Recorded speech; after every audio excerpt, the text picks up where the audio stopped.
Quem é esse povo que dança rock, chula, tarantela, rave, samba, música alemã? Quem é esse povo que passa de mão em mão a amizade, como se fosse o cachimbo da paz?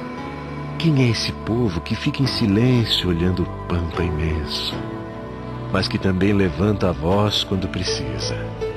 Quem é esse povo que se orgulha dos seus escritores, dos seus pintores, dos seus músicos, dos seus atores, das suas modelos, dos seus craques, dos seus técnicos, que exporta talentos para o resto do mundo?